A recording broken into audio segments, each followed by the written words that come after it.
Hey guys, welcome back to Just Another Gaming Site. I have a really amazing video for you today.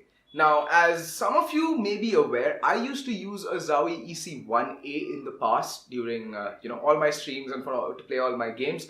And recently, I've come into possession of a Zowie EC1B. Thanks to LXG Shop India, you can check out the link in the description. They are selling it exclusively for the first few days before it gets opened up to the market. So head on over to LXG Shop India and pick up your copy now. Now this is the Zowie EC1B CSGO edition. Got it right here. Now this video is going to be all about showcasing the differences between the Zowie EC1A and the Zowie EC1B, whether it's worth the price premium or even worth upgrading to a Zowie EC1B from the Zowie EC1A or any of the A series mice if you own them right about now. So well, without any more chit chat, let's just head nosediving into the review of the Zowie EC1B and the comparison with the Zowie EC1A. Remember guys, if you're new to the channel, please do hit that subscribe button, hit that like button, and please do remember to hit the bell icon next to the subscribe button. It really does help us out a metric crap ton.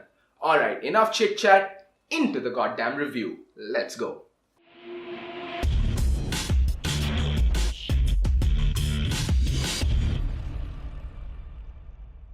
Well guys, here you are. It is time for the unboxing. So as you can see, I have my trusty knife, my scissors, because I am a ghetto reviewer. The Zowie EC1A White Edition. This is the one that I have in Bangalore with me. I do have the Zowie EC1A, the Black Edition, the Standard Edition, back home in Delhi. And as you can see here, this is the Zowie EC1B. Now this is a very premium blue box. It is the CSGO edition, so obviously the counter-terrorist colors adorn the box. So let's just dive straight into it and see what we have inside and what awaits us in this goodie bag. Alrighty, just as soon as I can learn how to work a pair of scissors, we are gonna go right into it and cracking the box open.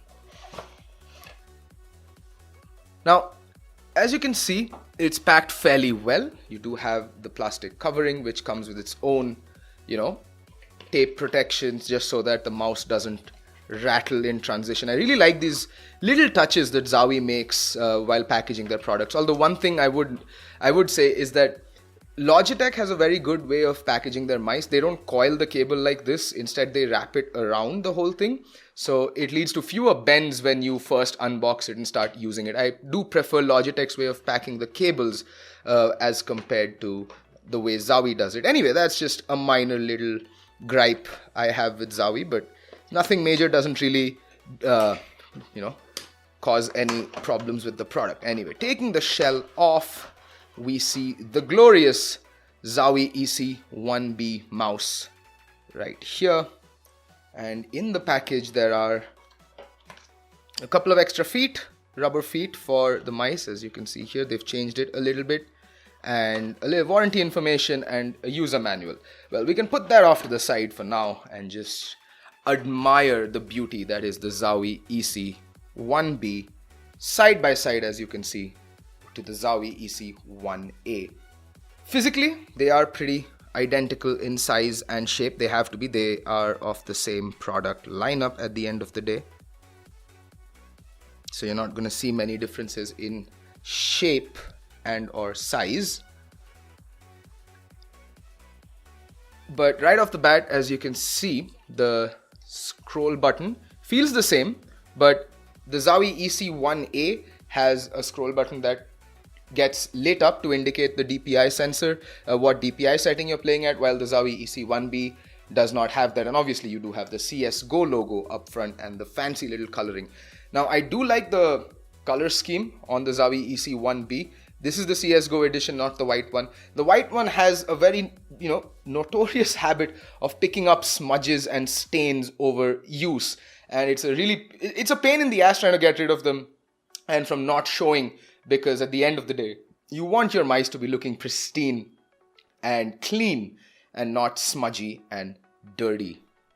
Extending the comparison further, it's not just the top of the mice that differ. You can also see that the feet on the mice are different. The Zowie EC1B offer smaller feet, 4 smaller feet, while the Zowie EC1A used to go for these 2 big, gigantic D-shaped feet for the mice. As you can see, one is significantly worn out as compared to the other. However, I don't think that this really does much for in terms of improvement in friction and or movement. I think it's just a design decision that Zowie went with for the Zowie EC1B as compared to the Zowie EC1A. Alright, so going around the Zowie EC1B, the layout is fairly standard and similar to the Zowie EC1A. Now, it is a big mouse and I have big hands. My hands are approximately 20 centimeters large. As you can see, it is a pretty big hand. So I usually go with the palm grip on my mice. Now, if your hands are even bigger, say 21 centimeters or 22 centimeters, you can go for the claw grip or the fingertip grip. It's a claw grip like this, fingertip grip like this, depending on how big your hands are. The button layout is the same as the Zowie EC1A. You have 2 side buttons, the mouse 1, mouse 2, and the scroll wheel and the mouse 3 button. Now I'll just give you a listen to how the clicks sound compared to the Zowie EC1A as compared to the Zowie EC1B. Although bear in mind, this is not a very scientific test because truth be told, I have extensively used the Zowie EC1A, so the clicks will they will sound a little bit different.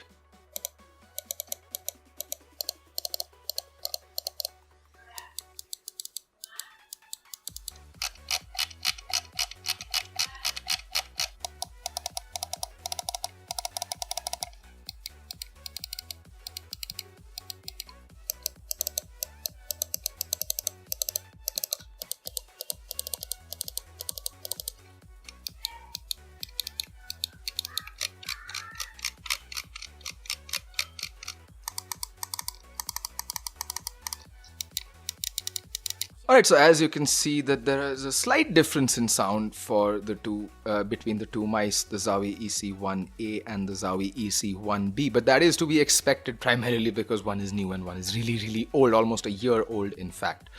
Well, when it comes to feel in hand, both mice feel identical with very good balance. They are balanced around the center and they weigh similar. They weigh exactly the same. They are basically the same mice. I think the weight of each mouse is around 85 to 90 grams. I can't really be very precise because I don't have a weight scale with me. So I'm just going by the listed specs.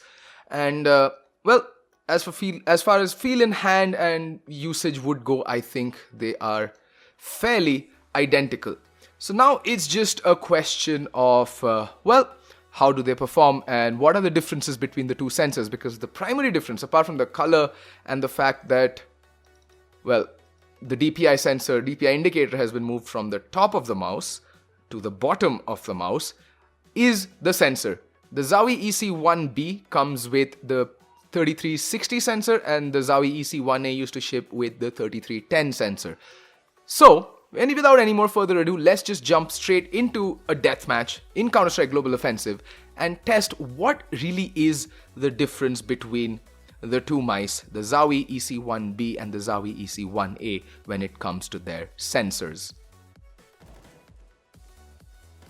Alright guys, now that we're in game, let's just test the Zowie EC1B mouse. Alright, straight up, how does it feel? Well, because of the 4 rubber pads, tiny one, it just feels a little bit raised. So it will take a little bit of getting used to. I'm not sure how it will behave on my very ghetto mouse pad, the Amazon Basics mouse pad. Oh crap. As you can see, it does take a little bit of getting used to the elevation. Not really having much success. Not that much different than my Logitech G403, or even if I remember correctly how I used to play with the Zowie EC1A. As you can see, I use a hybrid claw / palm grip. Did kill the guy. Like I said, it takes a little while getting used to it, but you will sooner rather than later start getting used to the mouse, the new feel in hand. I've been using the G403 for a long time now. I am used to that mouse, so it will take a little while to get used to the feel, the shape, and the sensor on the EC1B. it doesn't spin out even if I try, and no matter how fast I go with the mouse, it doesn't spin out. Now let's see if there's any inherent acceleration. Now the polling rate is at 1000. Potato aim right there. But let's see if there's any inherent acceleration on the mouse. So if we go from here to here and come, oh my god, okay, stop killing me, people.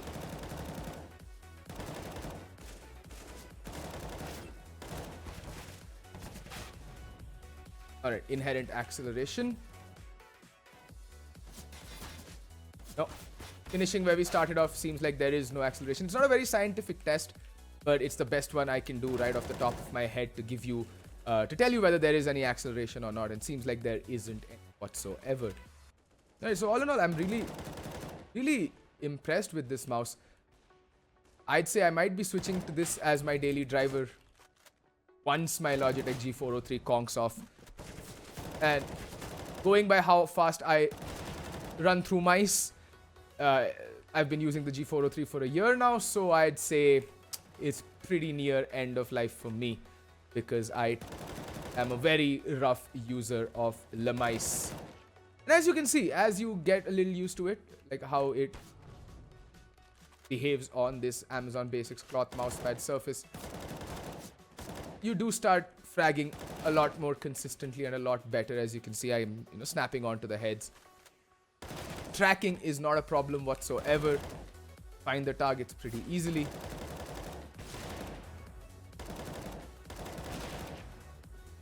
Getting consistent frags once you get over the initial jitters of moving to a brand new mouse. And for those of you who are curious about my DPI and sensitivity settings, I am playing the game at 400 DPI and 1.9 in-game sensitivity. Okay, now to jump into aimbots, try and test some of the other aspects of the mouse, which is primarily tracking and tilt slam. Let's see. So right off the bat, as I've been using it for the past 5-10 minutes, I can feel that the left click on this is a bit light to the touch. So do expect some accidental clicks here and there. When you're lifting your mouse, if you run out of mouse pad and keeping it back down, you can expect a few accidental clicks like right there. Something that I don't experience on my Logitech G403, because the clicks on that are a lot more, well, robust and tactile. Leads to fewer accidental clicks. This one, however, I can see there being a couple of accidental clicks, although nothing really problematic in my opinion. It's not very often, as long as you know and are familiar with your DPI and your sensitivity settings, you won't really be clicking the left mouse button in accidentally all that often. Now for the tilt slam test. This is where the Zowie EC1A used to struggle with because of the 3310 sensor. This, however, as you all know, has the 3360 sensor. How does it do in the tilt slam? So let's just try it. Here we go.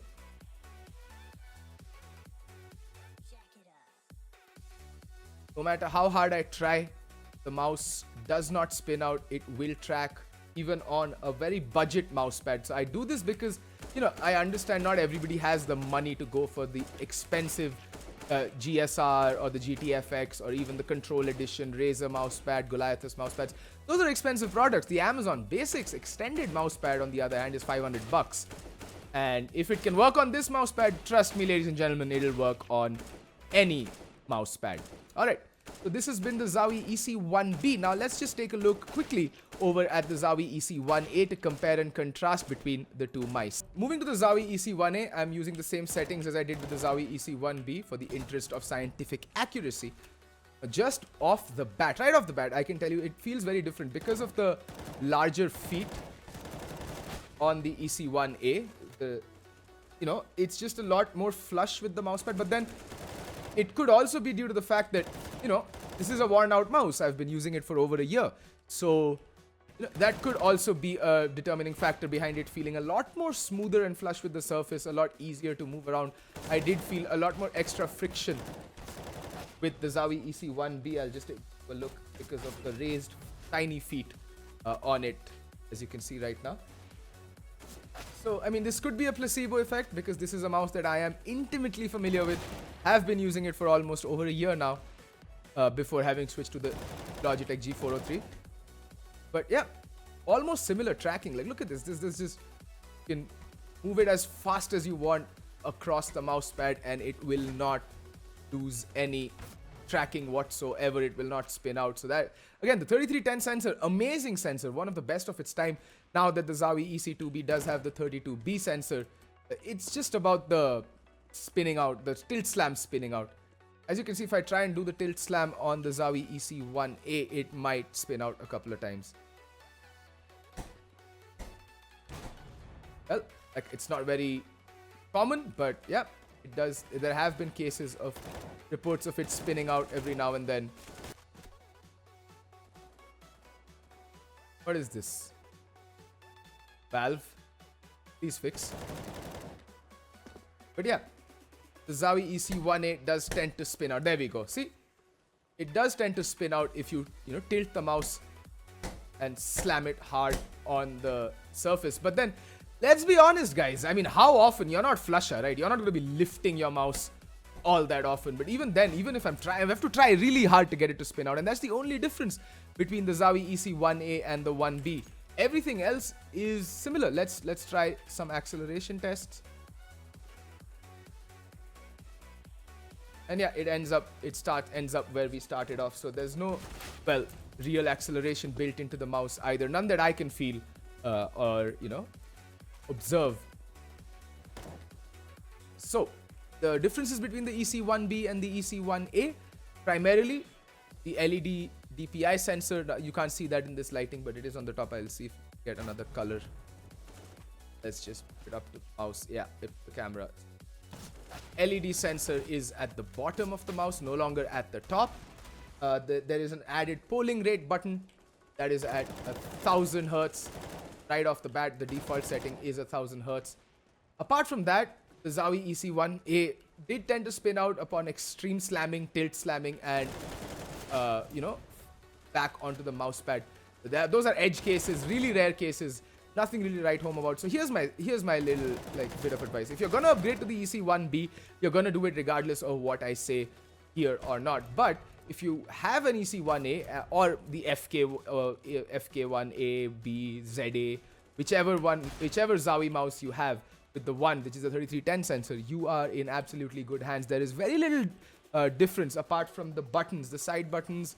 And the left and right mouse button do feel a bit more tactile on the EC1B. But then it could also be the fact that my Zowie EC1A is over a year old, so repeated use buttons do tend to get worn out. So there you have it, folks. EC1B versus the EC1A.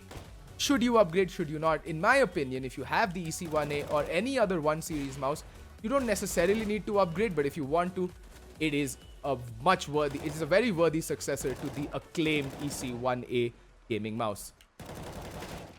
What a jackass. Sit down, son. Sit down.